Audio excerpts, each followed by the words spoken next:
So let's begin by talking about our first of our 7 fundamentals, which is prospecting.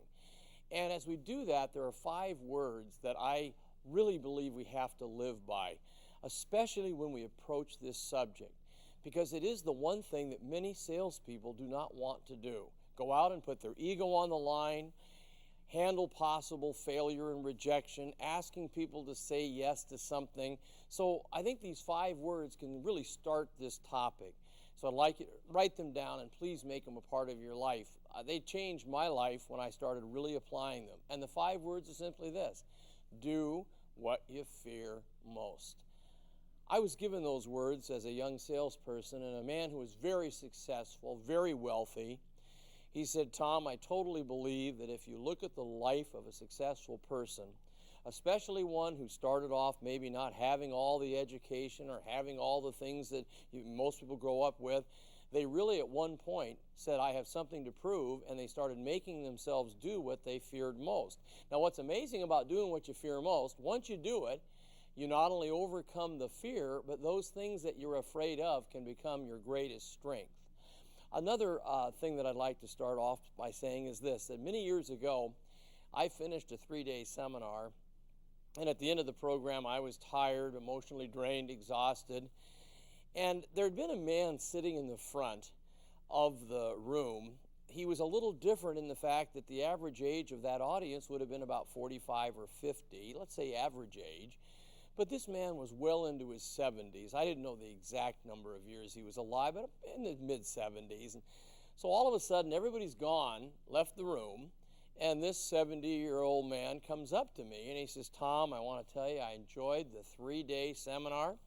And I said, "Well, sir, I was not only enjoying you, but impressed that you were many years older than most of the students, but I saw how you got involved, I saw how you worked with them, and I was very impressed with you." He says, "Tom, I decided to come back and tell you the real secret to sales success." I said, "No, you really have the secret?" He says, "I have the secret." And of course, I'm open, and here's a guy been around a lot longer than I have, and so I said, "Well, please share it with me, and I'll share it with the world of sales."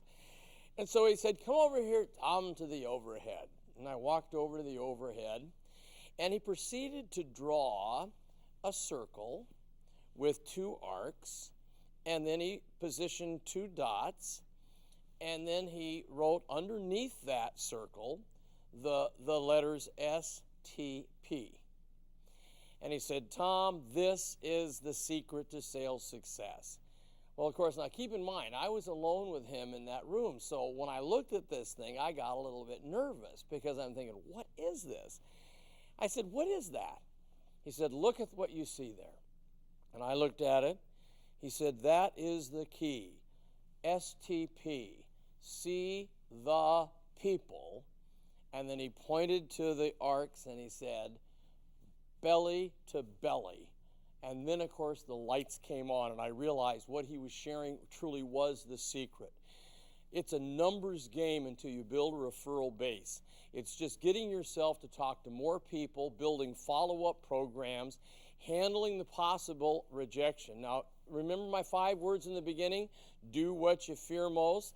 This is what most people are afraid to do. But once you do overcome your fear and you learn that rejection is just part of our business and you start talking to more people, you're going to start building a bigger business.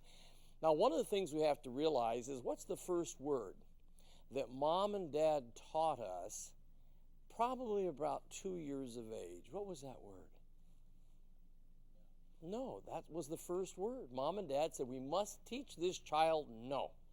Now, did they teach us no to hurt us or to help us?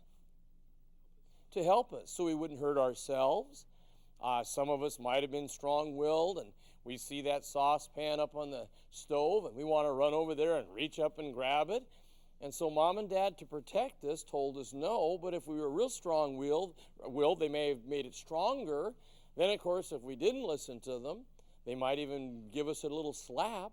So the word no, we start at about 2 hearing, and most people don't like the word no. Then as we get older, we can be rejected by our friends. Someone can make fun of us because of our looks, our name, the way we dressed. And so all of a sudden this word no, as we head towards our teens, we really don't like. And no one really likes it, but to be successful in our business, you have to change your whole attitude towards the word no. Now, one way we do it is with a formula. Now, I call this the falling in love with no formula. And I'm going to give you a general formula. I'd like you to tailor-make this to your business because you know about what you earn when you close a transaction. But I'd just like you to write this down, and you can copy this one and then tailor-make it to yours, okay? So let's just write down one closed sale equals $100.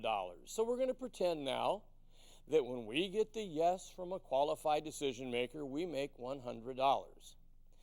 Now, then underneath that, write 5 qualified contacts equals 1 closed sale, which means we talk to 5 people who are qualified, and one of them gives us a check to invest in our product. We earn $100. Well, now let's look at the formula. We got 1 yes and we got 4 no's. Now we'll just divide those 4 no's into the 100 that we earned, and now each no we received in essence is worth $25. So what we've done here is put a dollar value on rejection, so that when we get rejected, instead of being hurt, we in essence say thanks for the 25 because it's positive and not negative. So it's important that you play games like this.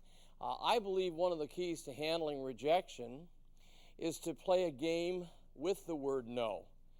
Here's another game you might play.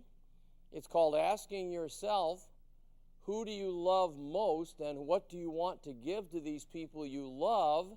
And then we call those things the yeses in our lives. And then we as salespeople say, I know I have to handle the no's if I'm going to get my family the yeses. For example, let's say you men that are married, your wife would like a nicer, larger home. To her, that's a big yes. Maybe it's a little cramped in the home you live in. So you set your goals, you work hard, you focus on getting the home, which is the yes. Now that yes only comes if you handle more what? No's. So now you've played the no game. What will I do to get the ones I love the yeses they deserve?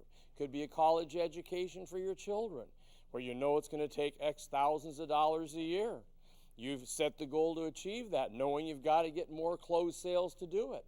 So now you say, my goal every day is to go out there in the field, get told no, handle a rejection so that I can make the money to give my children the yeses of their college education. That's the kind of games I think we have to play.